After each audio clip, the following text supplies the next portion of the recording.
Whosoever will be saved, before all things it is necessary that he hold the Catholic faith. Welcome to Veritas et Thus, or Truth and Incense, a podcast covering the one holy Catholic and Apostolic Church, the faith, and the liturgy, which is the public expression of that faith, especially as seen through the Anglican heritage. We're your hosts. I'm Father Gregory Seeley, pastor of St. Thomas of Canterbury in Roanoke, Virginia, and Father Lance Davis, curate of All Saints Church in Aiken, South Carolina. All right, say that again one more time. I'm Father Davis. Congratulations.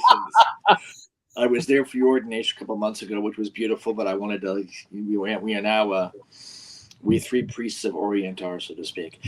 We have a very special guest for this podcast, the Reverend Dr. Greg Peters, who of the Reformed Episcopal Church out in California under Bishop Ray Sutton. I don't actually know what diocese you're under. I know the ACNA diocese, but Father Peters is a teacher at Biola University in California, which for the uninitiated is Bible Institute of Los Angeles, where he teaches a variety of things.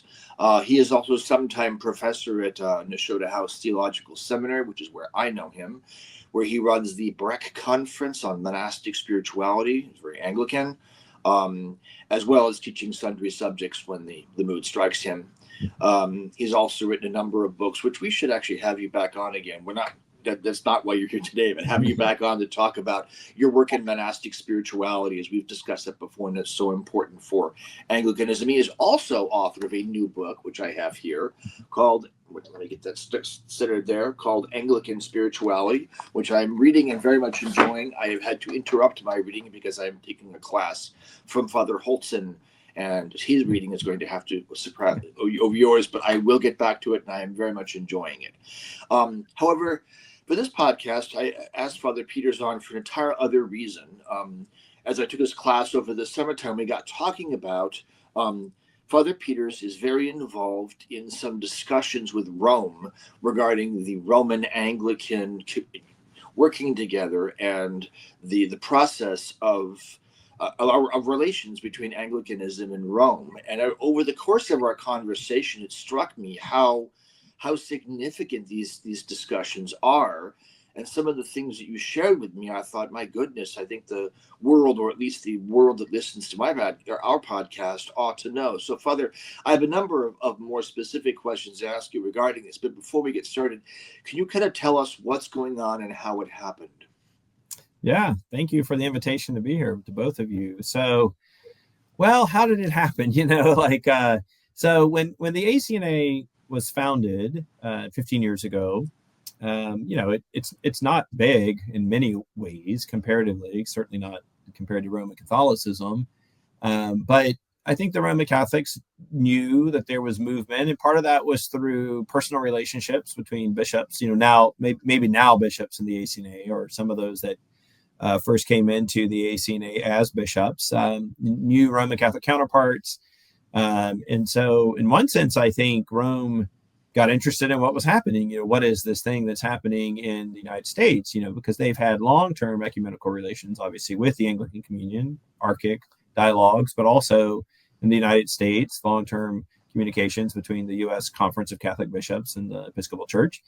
And so here's this new Anglican thing that had enough kind of maybe numerical movement, geographical movement to get some attention. And so very early on, Archbishop Robert Duncan realized that, the opportunity, that, ecumenical relationships needed to be part of what we did. We needed to be in, communion or conversation with the larger, Catholic Church and the communion of churches. And so he asked, Bishop Ecumenism, when this all didn't happen immediately, but, he asked Bishop Ecumenism to head that up. And I think in part because of Bishop Menis's history himself with Roman Catholicism. And I'll tell you why, getting to the point, I think why they really asked me was, do we have any priests that know Roman Catholics?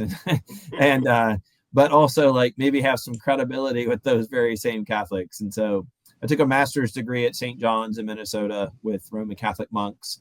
And then my PhD at Toronto. Toronto's like Oxford or Cambridge. It's organized around colleges. And so I was at St. Michael's College, which is a Roman Catholic college. And so I had some credentials, I guess, kind of understanding Roman Catholicism and some relationships, knowing it. So Bishop Eric, I also happen to know Bishop Eric. He's San Joaquin, and I'm down here in the LA area. And of course, he had been in San Diego prior to that. So he knew me and thought like, oh, I think Greg would be a good person to have on this dialogue. And so that's kind of how I got involved in it, was the need for, up until last year or so, it was 3 bishops and myself on the dialogue. They've since added another theologian, Father Hans Boersma. But partially, I was the person tasked with carrying the buckets of theology, if you will, for the bishops. And so, that's how I got involved in it. And it started off, like I say, it's like very fortuitously, very providentially, with some wisdom from our leadership and a very open Roman Catholic Church, at least the Conference of Catholic Bishops here in the U.S., who recognized that this could be an important dialogue partner.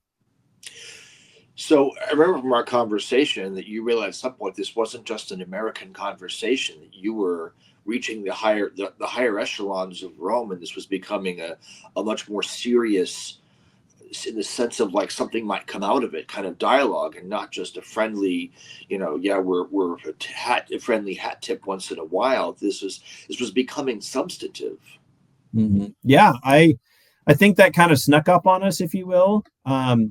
So, we started by meeting, obviously Rome's, administrative apparatus is vast. And so of course, pretty much every country has their own version of it. But, so there's the United States Conference of Catholic Bishops. And so they have an ecumenical office. So we're in the United States, in Canada, but who would we start the conversation? That's going to be the logical conversation partner. So that's where we began. That's where our first couple of meetings were with folks from the U.S., CTB.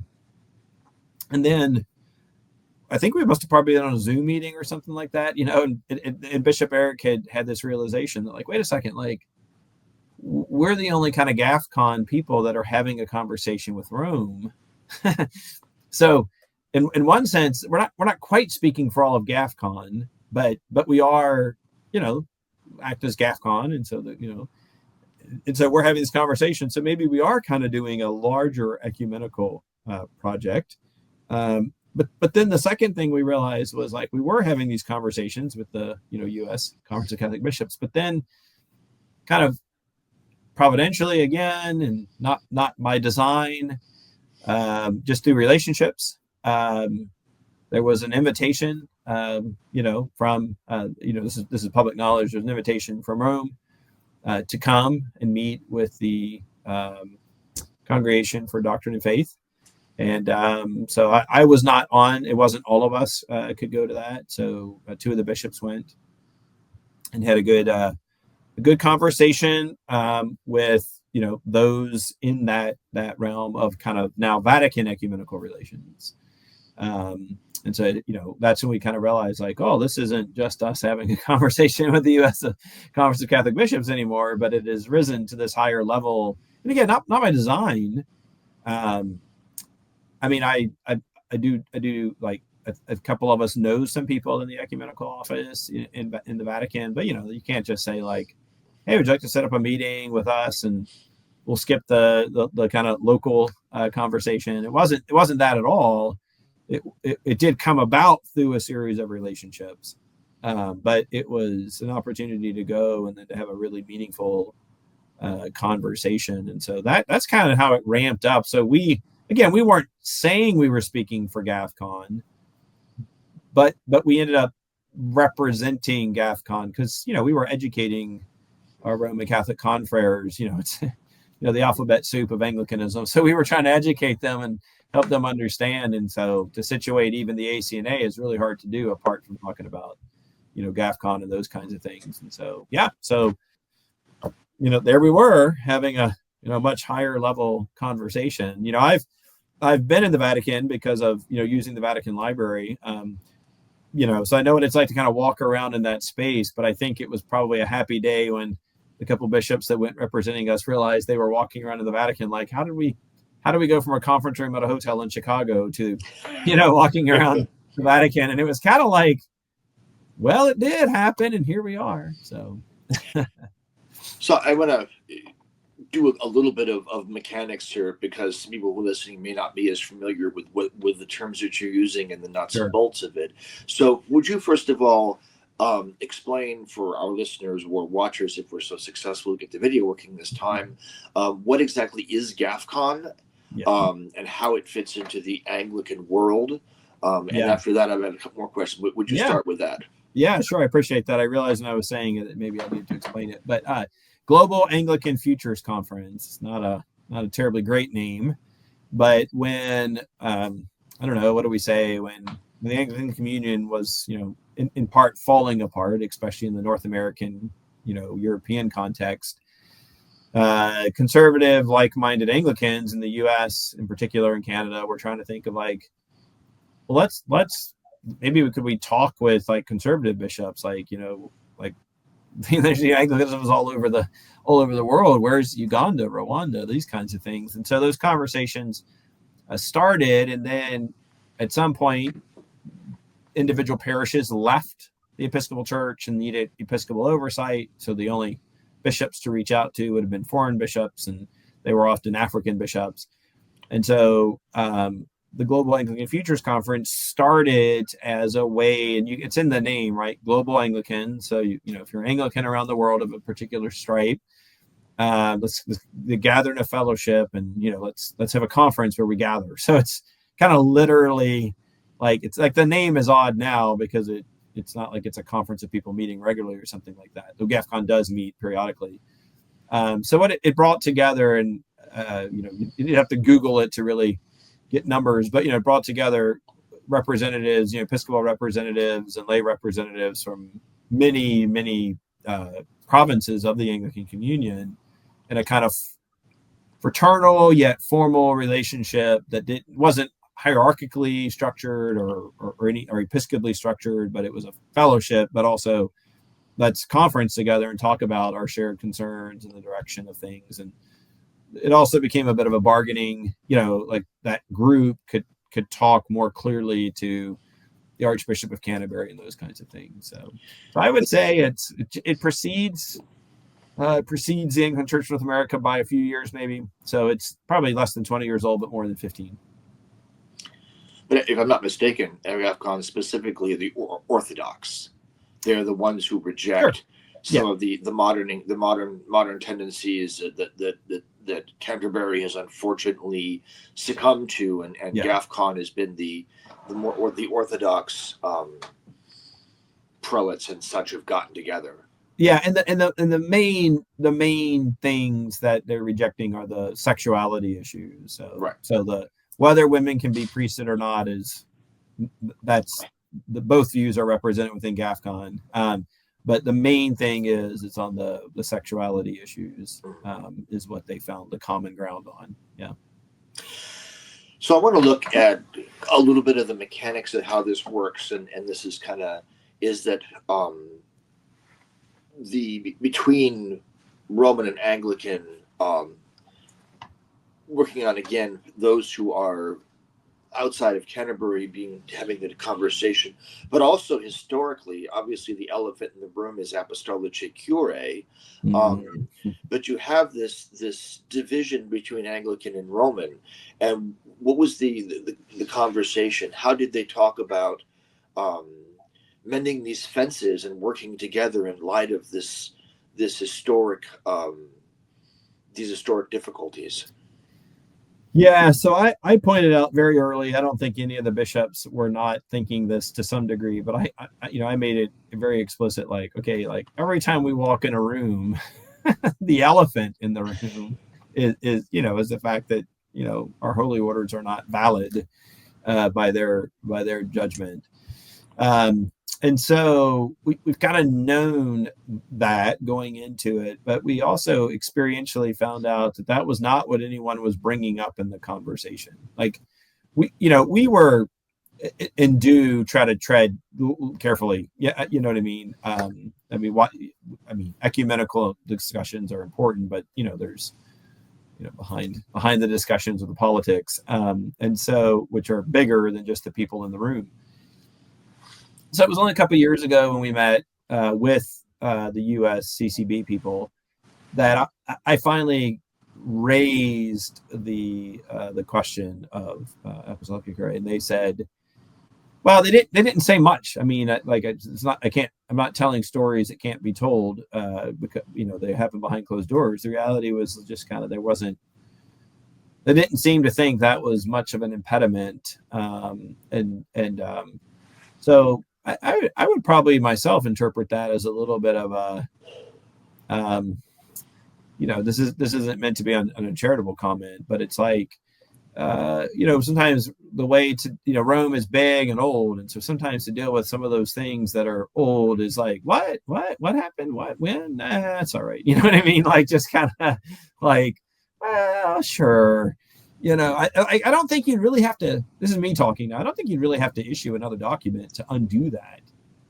I think you just can move forward. It's, like you could write a new document. I mean, like, Rome could just say like, oh, they do have valid orders, and people would say, but, and the issue would just be like, well, like, Rome wouldn't probably feel like it was needed to defend itself, because they could just say like, well, that was a mistake. That was mistaken. That was what you said to me over the summer. Was given the information that Pope Leo had at the time, he was correct. However, in light of new information. Yeah, I mean, my kids have said to me, but Dad, you said, like, did I say that? Is that really what I said? I don't know. That sounds like your mom might say, but like not your dad. So again, I'm not saying it's not a real impediment. I still think that it is an impediment, a very tangible one. But we're not framing conversations around it, because my sense is that this is not what the U.S. sees. I don't want to put words in their mouth, but my sense is they're not sitting there thinking, yeah, this is the impediment that we've got to get around. I actually don't know what they're thinking about it, except when raised, they didn't seem to, be like, oh yeah, that's right, we do have this kind of wall between us that we're going to have to tear down, So it'll be interesting to see if I mean, these are always ifs, of course, but like there'll be a bridge to cross. And I think I do have a pretty good handle on canon law, even Roman canon law to some extent, but not, I'm no canon lawyer. So I don't know what footnote where on what page might legitimate or eradicate something, but I imagine there's a way to, the final thing I'll say about it is like, and your listeners probably wouldn't know this, is a bit in the weeds, but you'd be really hard pressed to find many Roman, you might find some very traditional Latin Rite Tridentine Roman Catholics who would defend it to this day, but most Roman Catholic theologians, I don't think they'd really find apostolic concurrence very defensible anymore. Like the main thing was like they changed the ordinal. Well, the problem is Rome has changed the ordinal. Right. Which actually leads me into my next question is, and this is the next two are kind of more philosophical, but given that Rome has gone through Vatican II, and that we're not talking to the Rome that was 50 years ago, how important is reunite, our relationship with Rome at this point in time? Yeah, that is a great question that I think about somewhat regularly, because I don't feel like it's an abstract question, right? That's not an abstract theological question. That like, is there a reason we need this ecumenical dialogue? Is there a reason, like, what's the justification for it other than, the prayer of Christ in John 17 for the unity of the church? Well, maybe Gregory, you experienced this in monasteries, I've met monks and nuns who entered prior to Vatican II and stayed. And then I've heard stories from them about how many of their confreres and consorts didn't stay because, Vatican II came along and said, well, universal holiness and universal priesthood of all believers. And so they were, right or wrongly, they interpret that as like, well, if I can go be holy and raise children, I'm happy to do that. So I'm going to, and so all kinds of vocational questions aside. So it does raise the question of, like, you know, Vatican II it just doesn't raise that question for non-Roman Catholics like us. It even raised the question for, you know, people who had gone so far as to join monasteries and vow their life to communities. Like, why would I stay? And the ones that did found reasons to stay, and the ones that left, I'm assuming, left under good circumstances and found reasons not to stay. I think your question's a valid one, because I've wondered if we're kind of missing we're missing the trees for the forest, or missing the forest for the trees, whichever way it might go. Is like, but there's still something, you know, when I go up and visit, you know, St. Andrew's Abbey in the high desert here in Southern California, I don't commune when they have their mass, because I understand the church's teaching, though, you know, some of the monks there have apologized for that teaching. And it was at another monastery where they kind of did the wink, wink, nudge, nudge, you know, kind of like, oh, come anyway. And I was like, well, I appreciate that, but I'm not looking for your personal invitation. I'm looking for the church's formal invitation to come to the table and commune. So I think when I think about that impediment, that we're still not invited to the table in a Roman Catholic context, except maybe in certain unique and extreme circumstances about how close is your nearest parish, et cetera, then I think, like, there's still some work to do. So the question for me isn't so much like, I mean, I wonder if we shouldn't be trying to pursue just a full-on communion, which, I mean, these are all things, who knows what some of this would even look like structurally. But what if we could, I mean, I'm motivated to think that we could at least have the table open to each other, right? So that would mean Rome saying you can commune in an Anglican church as a valid communion, because it's a valid Eucharist, because we recognize the orders. And then for us to say, like, you can come here, you can go visit your monastery where you have some friends, or make retreats, and you can partake here because we've invited you to the table and think that we have this in common. So to me, some people might think that's a pretty thin version of ecumenical work, but to me, that's a very significant vision of what we could accomplish. Yeah, so I'm not looking for, I don't need Rome to legitimate my orders or anything like that. But man, would I love to kneel next to my Roman Catholic friends and receive communion with them. I mean, I invite them in my context, but they. Yeah, no, that's actually excellent answer. Actually, it's kind of funny you bring up the whole thing with monasteries, of like, people had vocations in monasteries and then it changed who stayed and who didn't. And I thought, well, first of all, the 70s and 80s, even the 90s, was really rough. It isn't that bad any longer. Yeah. The people who stay in monasteries nowadays are those who seek the silence and contemplation. Mm-hmm. Those who don't stay are those who seek the strong monastic culture.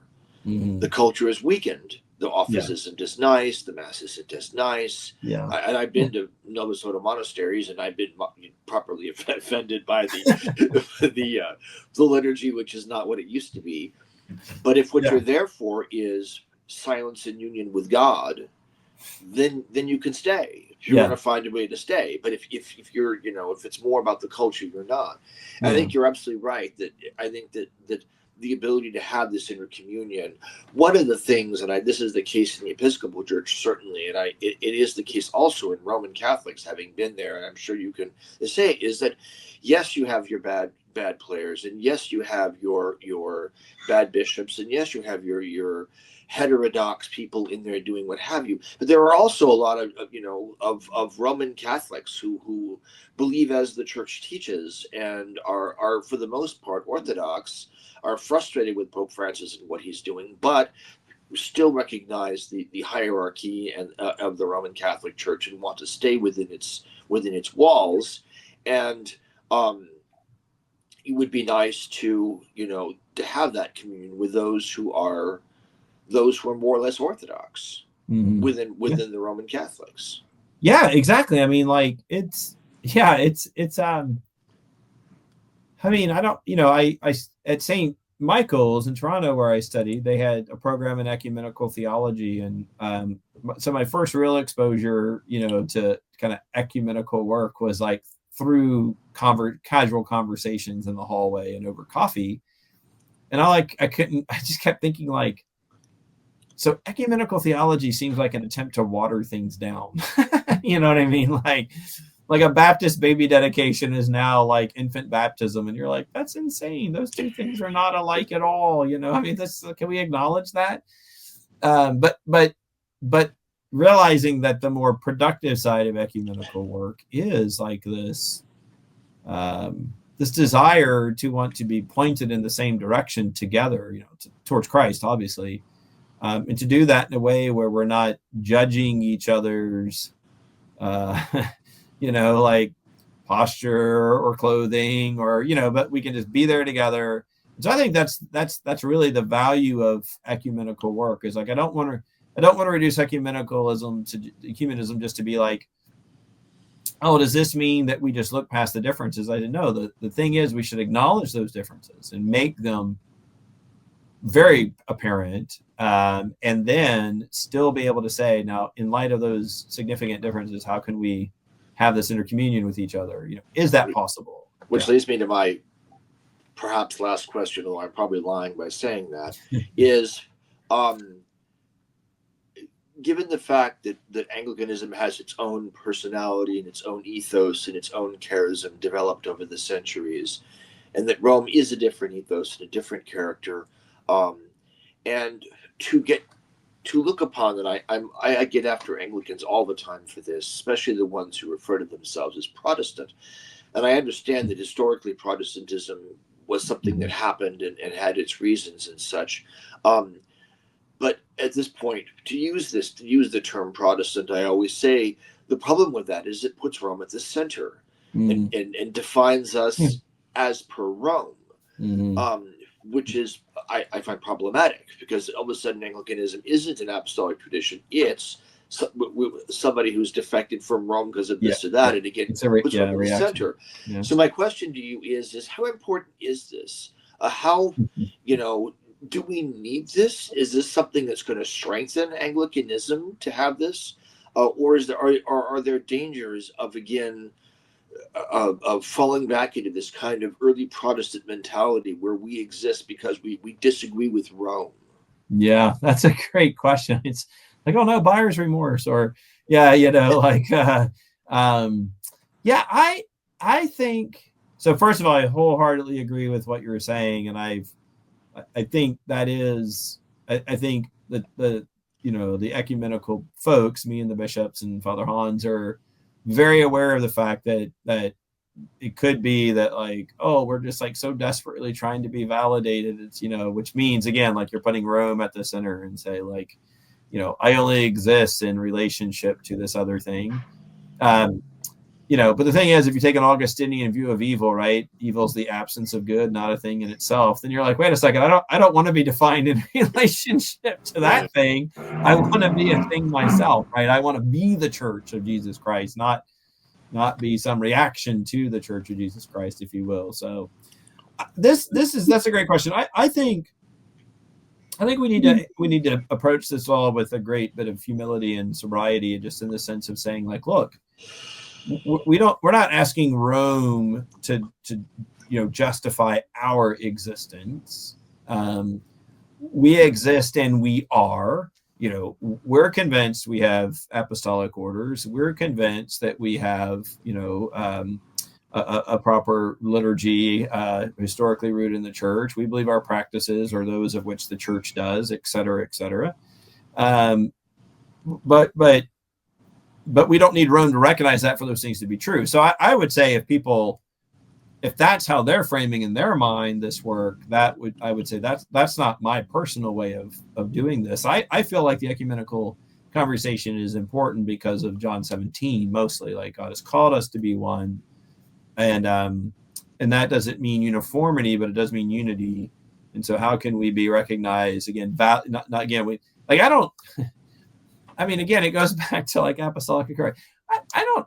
My validity of my ordination is not a Roman, it's not a document thing from Rome. So that's their problem. I'm not running around thinking I'm an imposter cosplaying with a collar on. I'm just like, well, sorry, Rome has these issues, like, it sounds like that's your problem, Rome. You should figure that out, But I think it's worth it, but only if we're motivated by the sense that to be faithful to the prayer of John 17, we need to, not isolate and you're not suggesting this at all, Gregory, but like we certainly can't become isolationist and then fundamentalist. Right. We can't be the fundamentalist Baptist church in the middle of Georgia. That's just, we've got the truth and we are the Church of Jesus Christ over here, and we haven't talked to another Christian in decades, and that's the way the good Lord intended it. We don't want to be that or any caricature of that. And we certainly don't want to define ourselves, only as in relationship to the thing that we put at the center. But we do want to say, like, you're like ontologically, you're the Roman Catholic Church, we're the Anglican Church. How can we be these things? Like, I actually don't think, I don't know if denominationalism is the right word. I'm not convinced. Like, people say, oh, this is such a scar on fallen humanity, all these denominations. And I think to myself, like, well, God's not surprised probably by any of this, I'm not saying it's his will, but he's not surprised by it. And he has seen fit not to like somehow do some sort of work to bring it all back together again. So I'm motivated because I think I'm not looking for Rome's validation. I'm doing it because I think the Lord has called us to be in communion with other Christians. And I want to do that as an Anglican. And they should do it as Roman Catholics, which means we shouldn't blur those real distinctions, which is kind of the unfortunate element of maybe full-time ecumenism, if vocational ecumenism, if you will. I agree with you there, and I would push back on any sense. This is not our motivation in the ACNA. I think we are properly motivated by the sense of like it's a sad state of affairs that could be rectified, and we could live into the fullness of Jesus' prayer for us. But let's also be sober about the reality that like that might not happen, and because of fallenness and sin and obstinance and all those kinds of things. But if we don't try, can we stand before the Lord in a good conscience and say like we read that prayer and we thought it was neat. We had our reservations, and then I went and did my thing. I want to take a moment here and tie in my co-host, Father Davis. You've been listening for a while, and Huckleberry, can you give us some of your thoughts and maybe any questions you might have? Yeah, so Father, like Father Seeley, I was also in the Roman Church for many years, and I was pretty much exclusively involved with the traditionalist movement, the Latin Rite movement, and so I'm intimately familiar with that culture and their approach, their version of the faith, which of course is not mainstream at all in the Roman Communion, but I think nevertheless has a significant voice. One of the things that I find a complicating factor in this is I agree with you in the need for unity on our Lord's Prayer, and also on just a purely historical basis. That a claim to Catholicity would seem to necessitate the recognition of the Patriarch of the West. So we're in the same boat then as the Orthodox, I think, would be on this issue. One of the things that I find complicating, though, is that our Anglican forebears of the 1910s and 20s, in their approach to the issue, they were dealing with a Roman Church on that side of Vatican II. My concern today is that since the council, in some respects, certainly, I think we could say there has been an unfaithfulness, perhaps, to the historic Catholic faith on the part of the Roman institution. So my question would be, as Anglicans, particularly within the Anglo-Catholic tradition, claiming the Vincentian approach to Catholicity and the historical approach to it, would it be a detriment if Rome were to say, well, sure, we recognize traditional Anglican orders because of the perceived theological liberalism now emanating from the Roman Church? Yeah. Yeah, that's wow. Yeah, I mean that has come up in our conversations amongst the Anglicans, is like, what does it look like I'll say it as kind of bluntly as I probably said it in that meeting, which is something like, are we sure we want this version of the Roman Church to acknowledge us? You know what I mean? Like, yeah, like, you know, and I guess, like, you know, yeah, I think of a parallel maybe to like one of the, you know, you do a really good job as an actor, you get an Oscar. You do a really bad job, you get a Razzie. But I guess at the end of the day, you're making movies, so that's the good thing, right? But yeah, I think that's true. We don't want to. I mean, we certainly don't want to be, and I think this is why keeping theology at the forefront is the most important thing. And this is, I'm not trying to be unkind. I'm just trying to say, like, my fear of full-time ecumenical officers is that they think of theology as less important, when it's like, no, in ecumenical discussion, it's the most important thing. And so, you know, there is that sense of where we want to, you know, be fully 100% theologically rooted, so that we're not equivocating on the main things, you know, like, well, just wink and a nod towards, you know, the primacy, the Petrine primacy. It's like, no, I'm not going to wink and nod towards it. I'm actually persuaded by an argument about, like, I'm a Western Christian, I should be under the Bishop of Rome historically. Right. But the problem is I have theological impediments to that. And so that's the things we have to talk about. And I think there could be ways of talking about those helpfully. I mean, and but without it having to become like, well, you have to believe this or something like that. So it's a good question, Lance. I appreciate that, and it's important to say, like, that I you know, again, this is all sounds like I'm talking negatively about Roman Catholics. That's not the case at all. I have deep respect for my Roman Catholic friends, but, like, you know, I know enough Roman Catholic theology to know when a Roman Catholic isn't talking Roman Catholic theology. That's right. You know, and so then I'll be like, well, actually, no, like, technically, and they, I think that's to our credit on the Anglican side, is they are, you know, our partners on the Roman Catholic side have been impressed. I don't want to, it's not a self-referential comment. They've been impressed by, oh, wow, like, we are talking with people who really do know what they're talking about. Because I think they've had years of talking with, I don't know, Episcopalians who are just constantly doing, I mean, that's talk about, you know, do we want to have a liberal church kind of recognize, like, well, you know, that, like, what were imagine those conversations. I mean, just like what was the center of those conversations, if not just vague sentimentality about, like, we should be, you know. Well, and I think you're right. And my sense of things is this is partly why the ordinariate experiment has gone the direction it's gone. I have deep respect for Pope Benedict and what he was intending, but I think what it turned into was essentially window dressing. The ordinariates became a place for a pretty English liturgy, but with no Anglican substance in terms of spiritual practice or anything else. And now largely it's become a haven for disaffected, you know, Novus Ordo type people who don't like what passes in their parish. That would obviously not be conducive at all for what we would try to accomplish here.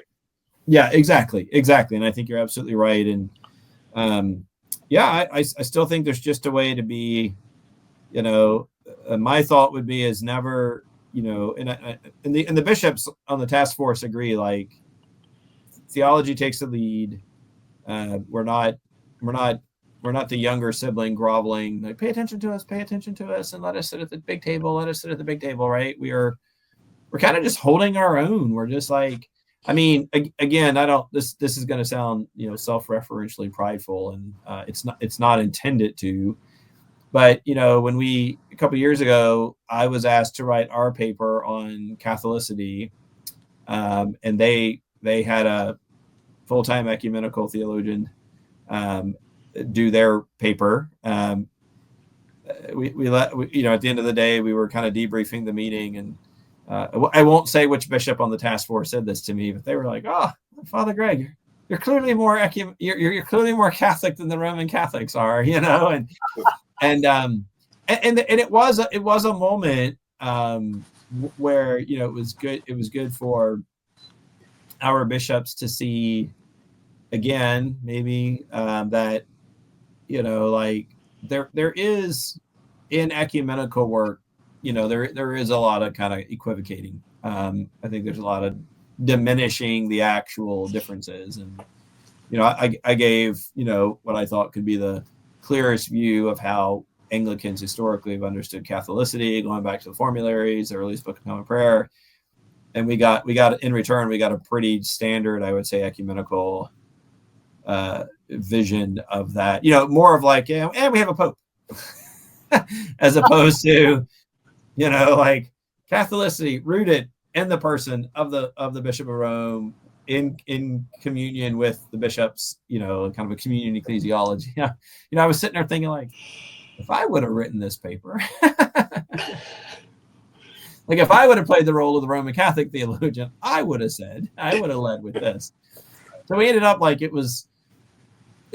I mean, again, this is the risk of formal ecumenical conversations. It's like you spend a day or two together and you leave shaking hands and kind of going like, did that do anything? Like, did we make progress? What would that even look like? So yeah, I appreciate that, and I think that's and there's been just I will say there's been some maybe a little more soul searching and existential crises on the Anglican side of things with Fiducia Supplicans and those kinds of documents, which just seem terribly problematic. I mean, they're problematic within Rome, and certainly problematic from an Anglican side of things, especially with a group of Anglicans that left over, you know, sexuality and questions of gay marriage and those kinds of things. So, do you think that there's how real of a possibility, or how real does this look to you as far as a process and a goal? Does this look like an achievable goal? So when we talked 5 months ago, I was a little more optimistic than I would be today. For sure. Yeah. For reasons I can't talk about. But yeah, man, if I say it's not achievable, I feel like I'm conceding, you know, a point that should never be conceded. You know, the theological virtue of hope should suggest that I never concede that point. But you know, Rome is, as you know, like what will happen under the next pope. I mean, and I don't say that because I'm not saying it can't happen under Francis, because to Lance's point, it may be the ground would be the most fertile under a pope like Francis, but you know, maybe in a way that we wouldn't love. You know, like, oh, we didn't want to come into it through liberal means. We wanted to come into it through actual theological means and agreement. Right. So we'll see. Yeah, I think I'm not. You know, I'm that Aristotelian mean between optimism and pessimism these days, I think. Part of it is it's a little unclear what our next steps might be. So I think there's just a need to figure that out ourselves and to help. Rome tends to, the U.S. Conference of Catholic Bishops. Let's just say we're back to that level. Okay. I don't. There's frequent turnover there, so I'm not real sure what the next steps will be. Yeah. Interesting. Sorry, that's an unhelpful response. No, that's one of the problems we have, as you say. You know, as we'll go along and something like Fiducia Supplicans comes out, and all of a sudden it shakes up. Like, wow, do we really want to be doing this? You know, and it's there are a lot of people on the Roman Catholic side, believe it or not, who suffer that exact same thing. Yeah. Of, I really want to be a Roman Catholic. I believe in the history. I believe that Jesus Christ founded this church upon this rock, etc., etc. You know, couldn't I find some little corner to hide in where I'm not affected by this constant, stream of problems that comes down from on high? Mm. They don't necessarily want to run off and become Latin Roman Catholics because, there is this no, must be under the Pope. And I know tons of people like this, who really feel that you just need to be under the Pope. And Jesus promised, and he, therefore it's, the gates of hell shall not prevail. And so, when something new happens and some new scandal shows up, they suffer. And Mm. it's, I'm think to myself every so often that I'm very glad that I'm no longer Roman Catholic. And one of the reasons is that the faith that I adhere to is based in the bishops, is based in the ancient faith, and where I can recognize the Pope. I really don't happen to care what he says on a day-to-day basis anymore. Yeah. Even he came out with a new bull or a new encyclical. It really, it isn't going to affect my life whatsoever, because Right. the faith doesn't change. I know what I believe. I know what I'm doing. And Yeah. if he's addressing and he says something stupid, well, it doesn't concern me. Yeah. I think this is to Lance's point about like kind of the ordinariates becoming a bucket where some people can land, especially I think as Tridentine masses are being, I don't know, outlawed or whatever you would call it, that these can be little. And I think the other thing I'm starting to notice is I think some of the Eastern Rite communities in communion with Rome are going to become popular and start losing whatever ethnic identity they might have. They're going to start losing it because I think people are looking because somehow those communities seem to be less directly impacted by than what the Pope has said on Tuesday versus just going to Our Lady whatever down the road. And so it's and that's a weird thought too from an ecumenical standpoint. What happens when Roman Catholics are trying in their own way to find like the true church, if you will. I mean that's overstating it, as but like trying to find the expression of what they think to be the true church when they're technically, would be confessionally in that church that has been making that claim the longest and the most consistently. And so it's an interesting time. And so part of it is, we're kind of on our side, just like watching, which way is the wind blowing today. And not because Francis is that, waffling, but like it is a little hard sometimes to really get your hand around, like, do we want to be associated or in conversation with this? If not, why? If so, how? And I think we're just, like I say, because we're kind of back at the US level, there's just some discernment that's going to have to happen, I think, before we'll even know what a next reasonable step could be in the discussion, much less the ultimate vision that we or the Lord may have for us. Yeah.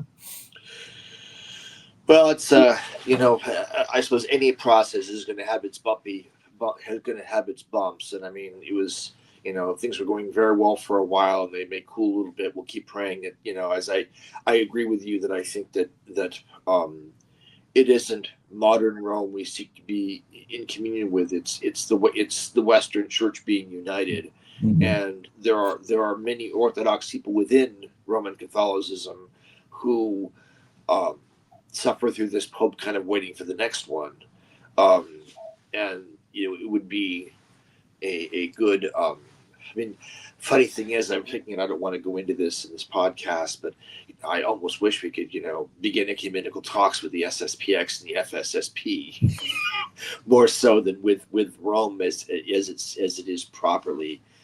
That's going to be a whole other. Yeah, I'm just concerned. I'm concerned they don't want to talk to us. Yeah, they probably don't. I mean, I don't think they do. Having been there for quite some time, I mean, they are adamant that.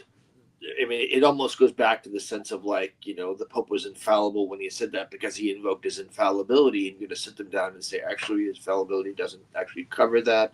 It's outside of the scope, even per Vatican I rules. And by the way, the bull was theologically very sloppy, and the Anglicans called that out. But they often don't want to go into that. But it's I think it's an important topic because I think that the church, given the fact that our enemies kind of smell blood in the water and are trying to suppress and oppress Christianity and Christian culture, and we saw that in the U.S. with the most recent election, was had the progressive side won, you would have seen severely anti-Christian laws come into place, and for the Christian church to be able to speak with one voice and to be more united is to our strength. Yeah, exactly. Not to our, and I think we need that right now. Yeah, good point. Yeah. Father Davis, any final thoughts or comments? I think this has been a wonderful discussion, and it's so important today because there's so much confusion. We've at my parish here, we have many people who come from the Roman Church, and the one thread I think that binds all of them together is they were looking for somewhere where they could just be Catholics in peace. And that strikes me as a vocation that I think we as Anglicans have to give to the world, and that should be in the forefront of these discussions that we have with Rome. Yeah, great. Yeah, I agree. Excellent. Wonderful. Well, thank you for your time, Dr. Peters. And, absolutely. I usually say Father Greg, but since we're talking enough, kind of a more academic professional situation. Thank you very much for your time, and I think this was an amazing thing to find out. And if anything does change, we may have you back on to talk about any and all updates. But because you are in a position where you know what's going on, I think it's really important to find this out. And I was fascinated and thrilled when you told me, and I kind of wanted to share it. So thank you very much for your. Yeah, great. Thank you for the invitation.